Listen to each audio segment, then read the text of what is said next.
GR ഇന്ദുഗോപൻ്റെ ഒരു നോവലാണ് വിലായത്ത് ബുദ്ധ എന്ന് പറയുന്നത്.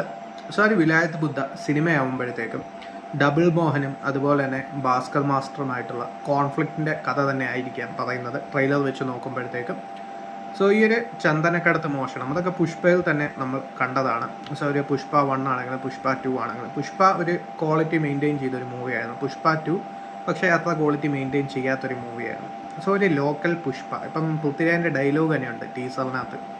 സോ നീ വലിയ പുഷ്പ കളിക്കല്ലേ എന്ന് പോലീസുകാരൻ പറയുമ്പോഴത്തേക്കും പൃഥ്വിരാജ് തിരിച്ചു പറയും ഈ ഒരു പുഷ്പ ഇൻ്റർനാഷണലല്ലേ, ഞാൻ ലോക്കലാണ്. സോ അങ്ങനെ ഒരു ലോക്കൽ പുഷ്പ അല്ലെങ്കിൽ ഒരു മലയാളം പുഷ്പ എന്നുള്ള രീതിയിൽ തോന്നിക്കുന്ന ഒരു ട്രെയിലർ തന്നെയാണ് ഇവിടെയും വന്നിരിക്കുന്നത്. സോ അതിൻ്റെ കൂടെ തന്നെ പുഷ്പ 2-ൽ നമുക്കൊട്ടും ഇഷ്ടപ്പെടാത്ത, മെയിനായിട്ട് ഓഡിയൻസിന് മുക്കാലും വർക്കൗട്ട് ആവാത്ത ഒരു മേജർ പാർട്ട് എന്ന് പറയുന്നത് സോ ഈ ഒരു ശ്രീവള്ളിയും പുഷ്പയായിട്ടുള്ള റൊമാൻസാണ്. ആ ഒരു ലെവലിലുള്ള ഒരു ഭോജ്പുരി അല്ലെങ്കിൽ ഒരു റൊമാൻസ്, ആ ഒരു ലെവലിലുള്ള റൊമാൻസാണ് ഇവിടെയും വന്നിരിക്കുന്നത് എന്നുള്ളതാണ് ടീസറും ട്രെയിലറും ഒക്കെ കാണുമ്പോഴത്തേക്കും നമുക്ക് മനസ്സിലാവുന്നത്.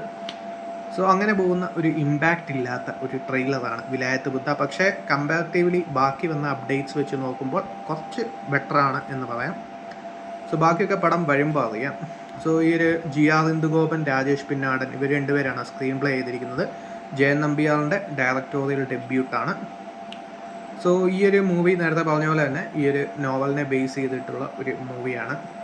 സോ ഒരു ഡബിൾ മോഹനും അതുപോലെ തന്നെ ഭാസ്കറുമായിട്ടുള്ള ആ ഒരു രണ്ടുപേരും തമ്മിലുള്ള ഒരു കോൺഫ്ലിക്റ്റാണ് ഈ ഒരു മൂവിയുടെ സ്റ്റോറി. അങ്ങനെയാണ് ഈ ചന്ദനക്കടത്ത് മോഷണം അങ്ങനെയുള്ള സംഭവങ്ങളൊക്കെ തന്നെയാണ് മൂവി ഓഫർ ചെയ്യുന്നത്.